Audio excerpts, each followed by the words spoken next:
panghuling gawain ko. Bibigyan ko kayo ng mga placards o yung mga traffic lights na meron ako. So, meron ako dito red, welfare teacher. Paano rin po masasabi yung pagmamahal kapag may selos?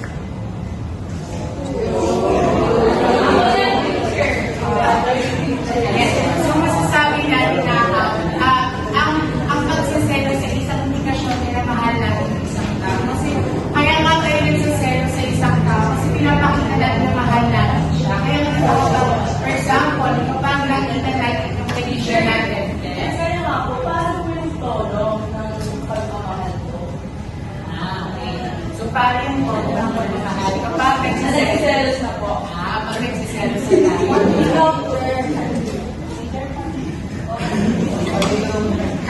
So, nabanggit natin kanina na dapat kapag mahal natin isang tao, dapat malumanay. O kaya, malumanay yung ating loan. So, kapag nagsiselos tayo, hindi naman, yes, po. Teacher, bakit yung magulang ko, teacher? Like, ganito po sila sa akin. Nagpapakita po sa pagmamahal. Kasi sinasabi po ng magulang ko, teacher, na kaya pinapagalitan po nila ako kasi yung lang sila ay malakas. Sabi po nila, wait lang ako ng pagmamahal. Ayan. So, meron kasi tayo iba't ibang pagpapakita. Teacher, nagsisalas po kasi ako sa boyfriend ko. Ano po makakasabi na parang yung tono ng boses niya na may pagmamahal pa rin. Nagsisalas ako, teacher. Maraming salamat po. So, bali na sa ating sinabi kanina na kapag pagpapakita ng pagmamahal, dapat magiging malumanay pa rin tayo sa ating kapasakitan. So, kung gano'n ang ating ang sitwasyon, mas maigi pa rin na malumanay pa rin natin kung sabi ng ating boyfriend.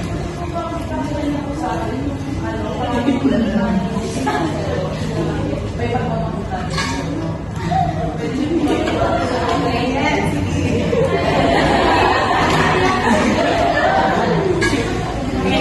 Erica, ano ba yung mga pinag-aawayan at pinagsisilosan mo ng boyfriend? Ano po, teacher, yung boyfriend na may diba? Sobrang seso. Nagsisalas talaga ako.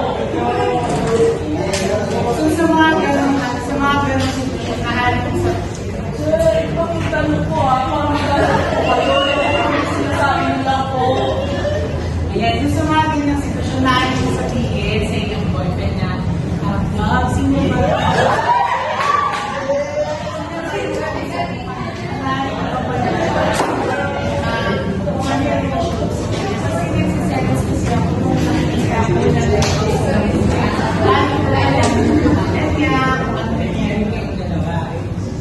Salamat po, sir.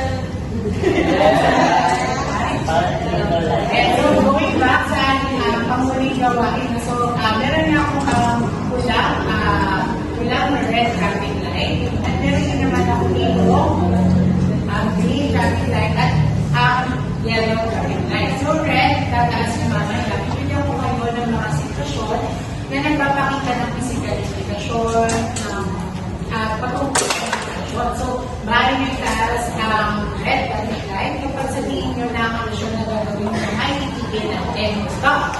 Kapag green naman, ibig sabihin nyo, magpapatuloy natin yung aksyon or go.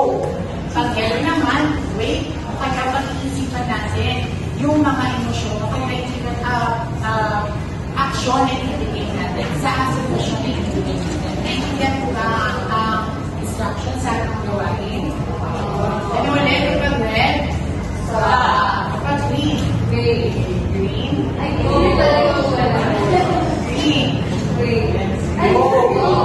yellow,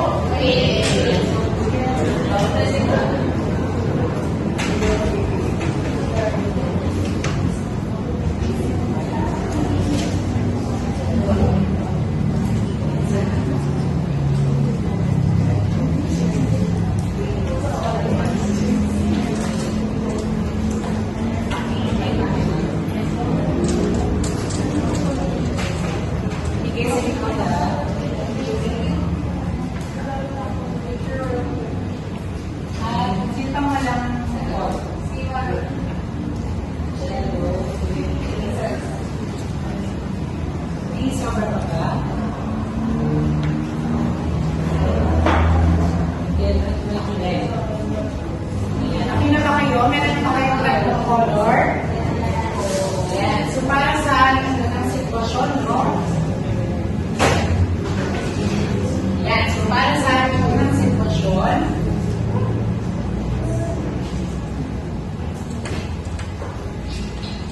mabigat ang katawan mo, mabilis kang mapagod at iiyak ka dahil hindi ka naisapan sa lakad ng barkada.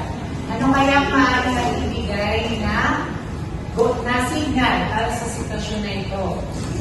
Mabigat ang katawan mo, mabilis kang mapagod at naiiyak ka dahil hindi ka naisapan sa lakad ng barkada. Maaari nyo nang itaas sa inyong mga posisyon, yung mga lights. 3, 2, and 1. Ayan, so, maaari ko malaman sa Babulige kung bakit yellow light. Yellow ang iyong yellow po.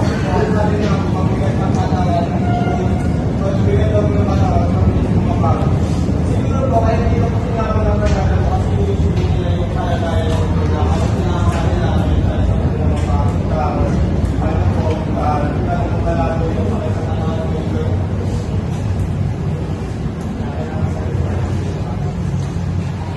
Maraming salamat. So, tama yung kanyang binigay, no? Sino pa ba yung maaaring sagot? Kevin? Dapat din po mag-wait kasi po mabigat po yung emosyon na nararamdaman niya. Pag umakot po siya sa ganyang pag-mission niya po baka po ano pong gawin niya sa mga bata natin. Ayan. So, para may iwasan natin yung padalas-dalas sa pagpipili ng action, no? So, kailangan natin mag-wait. Kasi nga, nararamdaman mo naman bigat ang iyong katawan, mabilis na mapagod. Kaya kailangan mo na i-assess yung sarili natin, no? Sa ating emosyon na pinipili. So, next one. Yan, bumibilis ang tibok ng puso mo na mula ang mukha, tinitig ang panga, matapos kang sigawan ang kaklase. Bumibilis ang tibok ng puso mo na mula ang mukha at tinitig ang panga, matapos kang sigawan ang kaklase. Ano kaya ang light na iyong ibigay? 3, 2, and 1. So, itaas ang buwak ang mga lights. Ayan, sige, bakit kaya red light na yung binigay? Sa akin is stop ko muna yung sarili ko. So, parang kapag ko muna. So, parang ano kasi, so, inisip ko mga gusto niya, namumula yung kanan. So, parang galit na siya. So, kailangan ko i-take control o i-take over yung so, kailangan ko Ayan, so maraming salamat. So, sino naman yung nagtaas kanina ng dilaw, ng yellow light, ng wait? Yes, yes. Bakit kayo yellow lang sa iyo? ako po is inalalaman ko. So, ang ginagawa ko, wait lang. Hindi ako lang for example life. Kasi, first ko lang ako like ako. And hindi ko rin magawa dito sa work. So, maraming salamat. So, tama yung mga naging kasagutan ni Tia at Tigas. Kay Tia daw, kailangan niya munang tumigil kasi nga, matindi na yung nararamdaman niya sa emosyon.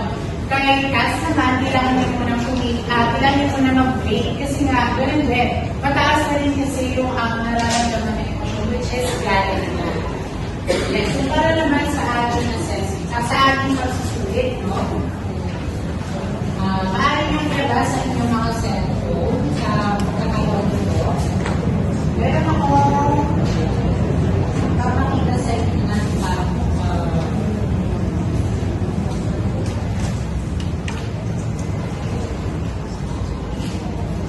saglit lang.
picture before you